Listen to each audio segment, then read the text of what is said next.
പാകിസ്ഥാനിൽ നിന്ന് നമുക്കിപ്പോൾ ഏറ്റവും ലേറ്റസ്റ്റ് ആയിട്ട് വരുന്നൊരു വാർത്ത എന്താണെന്ന് വെച്ചാൽ ആഭ്യന്തര കലാപം പാകിസ്ഥാനിൽ പൊട്ടിപ്പുറപ്പെട്ടിരിക്കുകയാണ്.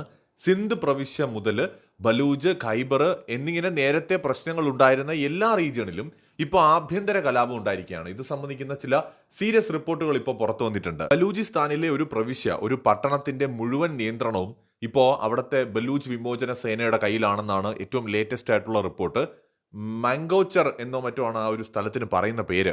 ഏതാണ്ട് 1,00,000-നടുത്ത് ആളുകൾ താമസിക്കുന്ന ഒരു പട്ടണം, ഒരു നഗരമേഖലയാണിത്. ഇതിപ്പോ ഈ ബലൂച്ച് വിമോചന സേനയുടെ നിയന്ത്രണത്തിലാണെന്നാണ് വ്യക്തമാവുന്നത്. ബലൂച്ച് വിമോചന സേനയ്ക്ക് അത്യാവശ്യം നല്ല സ്ട്രെങ്ത് ഉള്ള ഒരു ഏരിയ കൂടിയാണത്. ഈ ബലൂചിസ്ഥാനിലെ പല പ്രദേശങ്ങളുടെയും നിയന്ത്രണം ഇപ്പോൾ പാകിസ്ഥാന് അല്ലെങ്കിൽ പാക് മിലിറ്ററിക്ക് നഷ്ടമായിക്കൊണ്ടിരിക്കുകയാണ്. ഇതിനിടയിലാണ് ആഭ്യന്തര സംഘർഷം എന്ന് പറയുന്ന റിപ്പോർട്ടുകൾ കൂടി പുറത്തു വരുന്നത്. ഇന്ത്യ ഒന്നിനു പുറകെ ഒന്നായിട്ടുള്ള തിരിച്ചടികൾ പാകിസ്ഥാന് നൽകുന്നത് തുടരുകയാണ്. ഉദാഹരണത്തിന് പാകിസ്ഥാനിൽ നിന്നുള്ള ഉൽപ്പന്നങ്ങളുടെ ഇറക്കുമതി, അത് നേരിട്ടും അല്ലാതെയും, പാകിസ്ഥാനിൽ നിന്ന് നേരിട്ട് വരുന്നത് മാത്രമല്ല മറ്റ് രാജ്യങ്ങളിൽ കൊണ്ടുവന്നിട്ട് അവിടെ നിന്ന് ഇന്ത്യയിലേക്ക് കൊണ്ടുവരുന്ന രീതിയുണ്ടല്ലോ, അങ്ങനെയുള്ള സകല രീതിയിലും പാകിസ്ഥാനിൽ നിന്ന് ഇന്ത്യയിലേക്കുള്ള ചരക്ക് നീക്കം, വ്യാപാരം, ഇറക്കുമതി പൂർണ്ണമായിട്ടും ഇന്ത്യ ഇപ്പോൾ നിയന്ത്രിച്ചിരിക്കുകയാണ്, നിർത്തിയിരിക്കുകയാണ്. ഇന്ത്യയിൽ നിന്ന് പാകിസ്ഥാനിലേക്കുള്ള കയറ്റുമതിയിൽ നേരത്തെ തന്നെ നിയന്ത്രണം ഉണ്ടായിരുന്നു.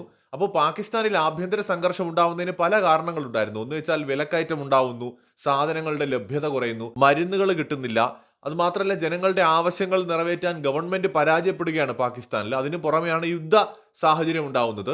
വിഘടനവാദ ഗ്രൂപ്പുകൾ, സിന്ധ് പ്രവിശ്യയിലുള്ള വിഘടനവാദ ഗ്രൂപ്പുകൾ ഇപ്പോൾ കൂടുതൽ ശക്തി പ്രാപിക്കുന്നു എന്നും റിപ്പോർട്ടുകൾ വരുന്നുണ്ട്. നേരത്തെ അവരൊന്ന് ദുർബലമായിരുന്നെങ്കിൽ ഇപ്പോൾ കൂടുതൽ ശക്തി പ്രാപിക്കുകയാണ്.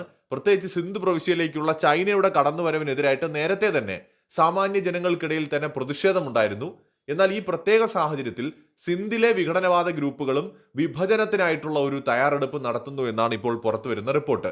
ഇതിനിടയിലാണ് ബലൂചിസ്ഥാനിൽ പല പ്രവിശ്യകളുടെയും നിയന്ത്രണം തന്നെ പാകിസ്ഥാൻ സൈന്യത്തിനും പോലീസിനും നഷ്ടമാവുന്നത്.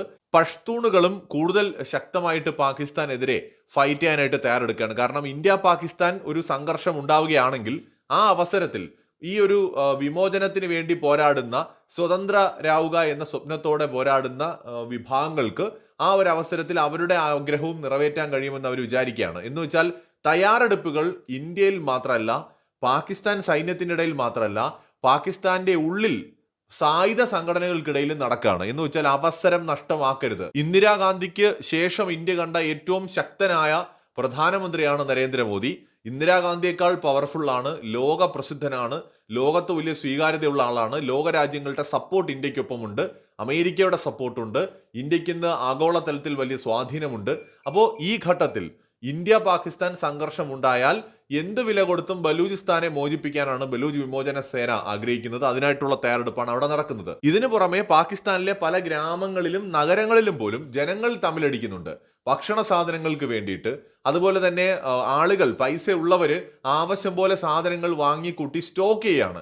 യുദ്ധം ഉണ്ടായി കഴിഞ്ഞാൽ ഒന്നും കിട്ടില്ല എന്നുള്ളതുണ്ട്. അപ്പോൾ മറ്റു പലർക്കും ആവശ്യത്തിന് കിട്ടുന്നില്ല. അപ്പോൾ ഇങ്ങനെ സൂപ്പർ മാർക്കറ്റുകളിലും നഗരങ്ങളിലും പട്ടണങ്ങളിലും എല്ലാം പലയിടങ്ങളിലും ഒറ്റപ്പെട്ടതും അല്ലാത്തതുമായ സംഘർഷങ്ങൾ ഉണ്ടാവുന്നുണ്ട്. പലയിടങ്ങളിലും ആൾക്കൂട്ടം പട്ടണങ്ങളും അതുപോലെ ഗ്രാമങ്ങളും ഒക്കെ നിയന്ത്രിക്കുന്ന സ്ഥിതിയിലേക്ക് കാര്യങ്ങൾ എത്തുന്നു എന്നുമാണ് ഇപ്പോൾ പല മാധ്യമങ്ങളും പാകിസ്ഥാനിൽ നിന്ന് തന്നെ റിപ്പോർട്ട് ചെയ്യുന്നത്. 450 കിലോമീറ്റർ ദൂരപരിധിയുള്ള ഒരു മിസൈൽ ഇതിനിടയിൽ പാകിസ്ഥാൻ ടെസ്റ്റ് ചെയ്തു എന്നുള്ളൊരു അവകാശവാദവും അവരിപ്പോൾ ഉന്നയിക്കുന്നുണ്ട്. ഇന്ത്യയുമായിട്ടുള്ള സംഘർഷ സാധ്യത മുന്നിൽ കണ്ടുകൊണ്ടാണ് ഇപ്പോൾ പാകിസ്ഥാൻ ഇങ്ങനെ ഒരു മിസൈൽ പരീക്ഷിച്ചിരിക്കുന്നത്. എന്തായാലും പാകിസ്ഥാൻ ഒരു പാനിക് മോഡിലാണ്. ഇന്ത്യ ആണെങ്കിൽ ഇന്ത്യയിലെ ജനങ്ങൾക്ക് മനസ്സിലാവുന്നില്ല ഇന്ത്യ എന്താണ് പ്ലാൻ ചെയ്യുന്നത് എന്ന്. വലിയ തയ്യാറെടുപ്പുകൾ മിലിറ്ററിയുടെ ഭാഗത്തു നിന്ന്, 3 സേനകളുടെയും ഭാഗത്തു നിന്ന് രാജ്യത്ത് നടക്കുന്നു. പാകിസ്ഥാനിലെ ജനങ്ങൾ യുദ്ധം ഉറപ്പിച്ചിരിക്കുകയാണ്. അത് കാരണം ആഭ്യന്തര പ്രശ്നങ്ങളും സംഘർഷങ്ങളും കൂടുതൽ ശക്തമാവുകയുമാണ്. ഇനിയുള്ള ദിവസങ്ങളിൽ എന്തും സംഭവിക്കാം. മറ്റൊരു വീഡിയോയുമായി വീണ്ടും വരാം.